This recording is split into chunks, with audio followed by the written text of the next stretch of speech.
حج مسلمانوں کا عالمی اجتماع ہے۔ اسلام نے ایک نظام دیا، محلے کی سطح پہ مسلمانوں کا اجتماع نماز باجماعت، علاقے کی سطح پہ مسلمانوں کا اجتماع جمعۃ المبارک ہے، شہر کی سطح پر مسلمانوں کا اجتماع عیدین ہے، اور عالمی اجتماع حج ہے۔ یہ ترتیب ہے اسلامی نظم کی اور اسلامی اجتماعیت کی۔ حج مسلمانوں کا عالمی اجتماع ہے، اور عرفات کی حاضری حج کے بنیادی اراکین میں سے ایک رکن ہے۔ تو عرفات کے اندر یوم حج کو خطبہ دیا جاتا ہے جس کا سنہ مسنون ہے۔ تو خطبہ حج کے اندر مسلمانوں کے عالمی اجتماع کو امام حج امیر حج کا منصب ہے کہ جو مسائل درپیش ہیں ان مسائل کی روشنی کے اندر ان کی رہنمائی کریں۔ حضور نبی رحمت صلی اللہ علیہ وآلہ وسلم کا خطبہ حج ہمارے سامنے ہے۔ اس وقت جو حالت ہے مسلمانوں کی وہ کسی سے مخفی نہیں، اور حج کے موقع پہ چاہیے تو یہ کہ امیر حج پورا سال محنت کرے، اپنی ٹیمیں مختلف علاقوں میں بھیج کر تجزیہ کرے کہ مسلمان اس وقت پوری دنیا سے پیچھے کیوں رہ گئے ہیں، اور جو سازشیں کرنے والے اہل اسلام کو ہر وقت ظلم و جبر کی چکی میں پیس رہے ہیں تو ان سے چھٹکارا کیوں کر ممکن ہے۔ تو وہ پوری دنیا کے آئے ہوئے نمائندوں کو پورے سال کا لائحہ عمل دے کہ تم نے اپنے اپنے علاقوں میں جا کے یہ کرنا ہے اور اس پیغام کو آگے لوگوں تک پہنچانا ہے۔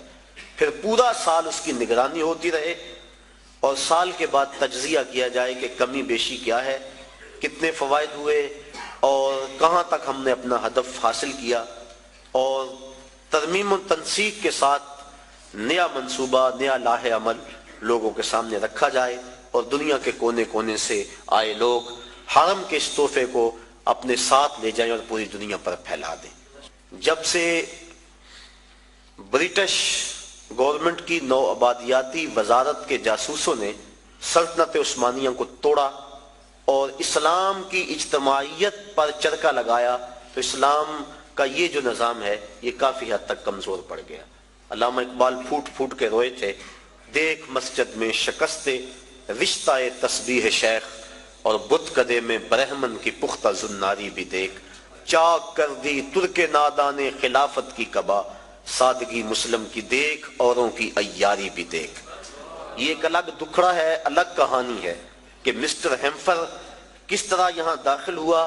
اور کس طرح سلطنت عثمانیہ کو توڑنے کے لیے اس نے کن کن لوگوں کو خریدا، کیا کیا ہوا، اور پیچھے کون کون سے جبہ و دستار والے لوگ تھے، اور پھر خلافت کی رہی صحیح جو ساکھ موجود تھی وہ ساکھ بھی ختم کر دی گئی۔ ورنہ یہ حال اس وقت جو امہ کا ہو رہا ہے، اگر سلطنت عثمانیہ موجود ہوتی تو جو بھی حالت تھی کم از کم یہ حالت اس وقت امہ کی نہ ہوتی۔ تو یہ باقاعدہ منصوبہ بندی کے ساتھ ایسا کیا گیا، اور اس وقت ہم پوری دنیا میں 56 ملکوں میں اور مختلف گروہوں، زبانوں، نسلوں، فرقوں میں بٹے ہوئے ہیں، اور ہماری طاقت یکجا نہیں ہو پا رہی، اور اتنی کثرت کے باوجود ہمیں ویٹو کا حق بھی حاصل نہیں، اور دنیا میں جس قار مذلت میں ہم گرے ہیں العیاذ باللہ، اسی کشتی کو ہے خوف تلاطم صد حیف منہ موڑ دیے تھے جس نے بڑھتے ہوئے طوفانوں کے۔ ہم تو 313 ہو کے جبر کی آنکھوں میں آنکھیں ڈال کے بات کرتے تھے، اور آپ 1 ارب سے متجاوز، لیکن ہماری جو حالت ہے وہ کسی سے بھی مخفی نہیں۔ کابل میں، کندھار میں، تکریت میں، موصل میں، بغداد میں، القدس میں، کشمیر میں، آذربائیجان میں، بوسینیا میں، کسووا میں، جہاں بھی دیکھے مسلمانوں کا ہی خون بکھرا ہوا ہے، لہجہ پھٹتا ہے، دل زخمی ہوتا ہے۔ حج کا اجتماع مسلمانوں کا عالمی اجتماع ہے، اور اس اجتماع کے موقع پہ پوری دنیا کے مسلمانوں کو وہ چیز دینی چاہیے تھی جس سے وہ دوبارہ عروج کی طرف سفر کرنا شروع کر دیں۔ اقبال علیہ رحمہ نے ایک بڑی خوبصورت بات کہی، وہ کہتے ہیں اقبال کوئی پوچھے یہ زائرین حرم سے، اقبال کوئی پوچھے یہ زائرین حرم سے، کیا حرم کا تحفہ زمزم کے سوا کچھ اور نہیں؟ کہ جو بھی جاتا ہے آب زمزم لا کے ہمیں پلاتا ہے۔ اقبال کہتے ہیں وہاں سے جو نور لے کر آئے ہو، جو پیغام لے کر آئے ہو، وہ پیغام بھی تو ہمیں دو نا۔